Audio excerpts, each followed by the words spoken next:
Welcome back to another Millennial in-depth video. If you are new, hit the subscription button below. Turn on the notification bell so you get that every single time I upload a video. This video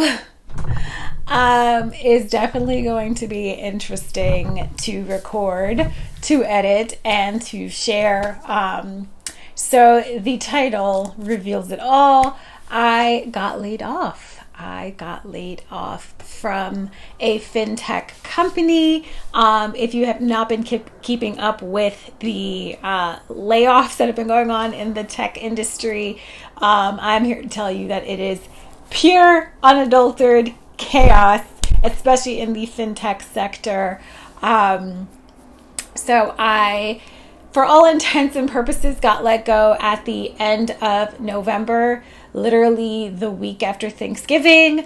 And I received a severance package that kept me on payroll until the last day of January. So I am filming this on February 5th. So this is the first, I guess, week where I am technically unemployed, so I can apply for unemployment, and my health insurance has lapsed. I am waiting to see what the cost of Cobra is. Or just navigating that. But yes, so let's back up a little bit, and especially if you are new here. And for those who are not new here, I know it is a bit of shock.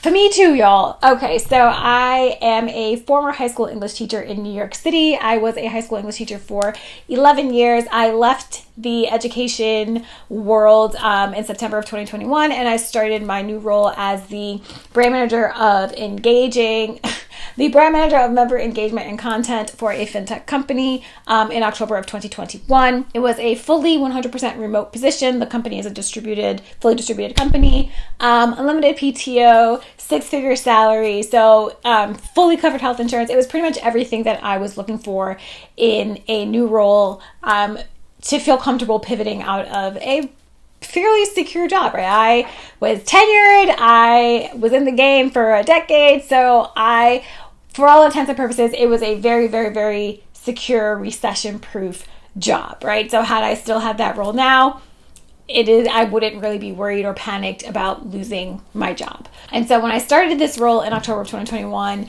it really unlocked so many things within me. It unlocked a ton of fears that I never even knew I had. It unlocked creativity and ingenuity, and it really allowed me to operate in my zone of genius, which if you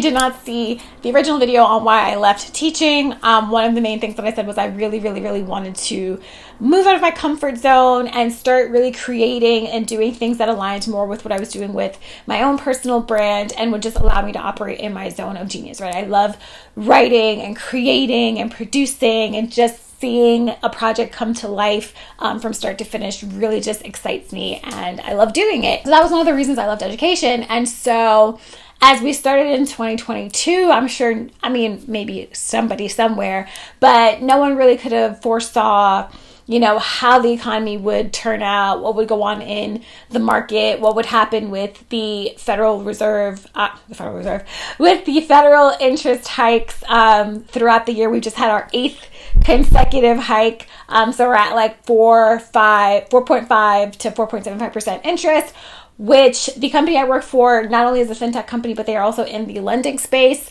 And the lending space is very much in shambles. And so when the really, really, really big layoffs started happening, with Meta, Facebook, our company sent us, this email saying we're doing everything we can to ensure that we don't have to, take those same steps as we're seeing all over the news. So I continued to work on my first really huge project. I had a ton of other smaller projects since I started the job in October, but this was the launch of my first really huge project that I was the lead on, that had so many cross-functional partners and so many things, and we were really getting the ball rolling with earned media and the organic social side and just all of that, and figuring out how we could put it onto paid media. And literally my campaign launched that Monday, and I was let go that Tuesday. So I don't even know how the campaign performed. I don't know anything about it really, because I was working on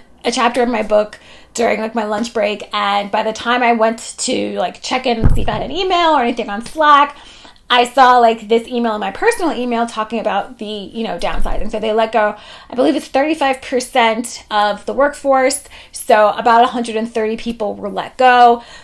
Pretty much the marketing team, which I sat on, was debilitated. There might have been, so initially our marketing department had about 45, 50 people. By the time, we all gathered together to see who was let go, it probably was maybe 8 to 10 people remaining on the marketing team. So that was definitely, I said it back in August, marketing is one of the areas, marketing, DEI, and recruiters are technically or typically the areas in companies that they tend to cut first. So yeah, the marketing department got cut out, and I really didn't know what to think, what to do, how to feel. The first two people, the first two people I told were my best friend and my boyfriend, and they both immediately called me and tried to, reel in any of the chaotic thoughts and feelings and emotions that might have been brewing underneath, because they know me very, very well. And I was just I felt a lot of things. I felt ashamed. I felt embarrassed. I felt confused. I really felt like I was at an impasse. I really didn't know what I was going to do next. I didn't know if I was going to start applying for a new job, especially if the market got real crazy real fast. And I'm in the weeds every day trying to help my followers get jobs and put all these opportunities in front of them. And I'm like, oh shit, I'm going to have to do this for myself. And so I started thinking about that. I also had this family vacation to Costa Rica coming up in a couple of weeks. So I'm just like, okay, I need to tell my parents, or, I did eventually tell my brothers, but I just didn't really know how to tell my parents, especially when I was leaving education. One of the things, although my parents are super supportive, of course they have a much older mentality, and we're just like, you're leaving behind a pension, you're leaving behind job security. And, once they saw me really thriving and being so excited and happy with the new work that I was doing, they 100% got on board and fully supported. But now it's just like, how am I going to tell them that they were right, that I left behind a secure job and, followed this passion of mine, and it didn't pan out the way that I would have hoped that it would. So that conversation definitely did not happen on vacation, and I just kept putting it off and putting it off and putting it off. And, I sat down with my therapist. I sat down with, my loved ones that I did eventually tell. I sat down in church just to think, what is my next step? What am I going to do next? And so I, went back and forth with applying for roles. I went on several interviews. I got tons and tons and tons of no's. So it's definitely not fun having doors slammed in your face, proverbial, not literal doors slammed in your face, but just working on your resume, sending out, 40, 50, 60, 70, 80, 90, hundreds of applications, and either being ghosted or not, good enough to move into even the first round of interviews. And then the interviews that I was landing and taking, after those first interviews, I essentially was withdrawing my application because, it either didn't meet the requirements salary-wise. I particularly would like to stay 100% remote if I do transition back into the workforce. So just a lot of things just weren't a good fit. It wasn't the right fit. And so, February came, February 1st, and I'm just like, look, I got to tell, my audience, my people, my internet cousins and friends what's going on, tell them the real tea. I also want to sit down and figure out what's next, right? Because a lot of times when things happen, especially when you're a content creator, you feel the need or pressure to rush and talk about it, rush and share it, turn it into a snazzy transition reel or TikTok. And I really wanted to sit down with it and think and not feel forced or pressured to come on and share this with you until I was ready or until I had answers. And then so when February 1st came, I'm like, you know what? I do feel comfortable sharing what has happened and my thoughts and my feelings. But I feel even more comfortable saying that I don't know what's next. And there's always this like imminent cloud of doom that's, hanging over your head. Like, what's next? What are you going to do? What are you going to do? What are you going to do? And the answer is, I don't know. I don't know. And this is the first time in my entire life I've been working since I was 16 years old, nonstop. I have had a job consistently since I was 16 years old, and I'm turning 35 years old this year. So this is the first time that I do not know what I'm going to do next. And it's interesting because when I first got this job, I said I was only going to keep it for 1 year. That's what I told my friends, that's what I told my family, that's what I told my journal, that I was only going to keep this for 1 year because in 1 year, I would feel comfortable doing Millennial in Debt full time. And then a couple of bumps and rocks and things happened in 2022 where that comfort diminished as we got closer to that October deadline, timeline, essentially the 1 year timeline. And so in August, September, I was like, you know what? Given the state of all the things that are going around with my friends and family and myself, I'm going to hold on to this job a little longer, continue to build Millennial, but continue to have a steady paycheck because I like consistency. My anxiety does not enjoy what ifs or who knows. My anxiety prefers that we have a steady, income. So when I got laid off, a lot of my friends and family were like, oh, this is kind of like the sign, right? This is kind of the moment where you pivot into what it is that you really have wanted to do. And I'm like, no, it's not the time. I didn't want it snatched. I didn't want the choice snatched away from me. I wanted to make it myself.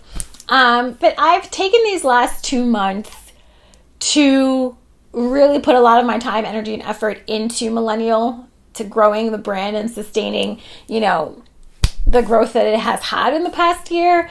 So I say all of that to say this video is getting quite long. I'm sorry, y'all. I say all of that to say this, that I have a book coming out this year. My brand is doing really well. It is growing tremendously. And in the first, what are we in, 5 or 6 weeks? In the first 6 weeks, I have made more money with Millennial than I've made last year, that I've ever made in such a short time. So it is doing well financially, but whenever I think about health insurance and taxes and having to do all these things independently, I freak out. And so although Millennial is doing really well and I want to put my whole ass, I don't want to half-ass it, getting a full-time job at this juncture is not off the table. So I'm going to take the rest of February to continue thinking, to continue checking in with myself, praying about it, working, around the struggles that I'm having mentally and emotionally about it, and really just make a decision when I feel ready, when I know what feels right for me. That is when I'll have a decision. But I just wanted to share this, one, because I felt comfortable sharing it, and also because, I've been emailing back and forth with a lot of subscribers in my newsletter, which if you're not subscribed, please subscribe, because I talk to my people like we talk. I've been talking to so many of them, and they're feeling, like they're not good enough, or they're feeling like they did something wrong, or they're feeling like they'll never be able to pivot or get a new career or do all of these things. And that's just not true. The market is competitive. The market is crazy. The market is something else right now. But I have to remind myself and you, my beautiful, beautiful, beautiful future millionaire, that you are worthy. You have what it takes. You are the prize to whichever company, takes the time to acknowledge and realize, like, oh crap, this person's talent and skills is exactly what we needed, exactly what we're looking for. You have that. I have that. So it's okay. And money is important. But it is okay to feel sad and ashamed and embarrassed. But it's also really important to remind yourself, like, you've been doing the work. You've been that person. Like, I've been that girl. And just sometimes things don't work out the way we think we wanted it to work out, but things will work out. They will. So, that's it. I'm going to go film the next video in the same outfit, but I love y'all. And thank you for watching and all your support. Peace. Book comes out May 9th. Okay.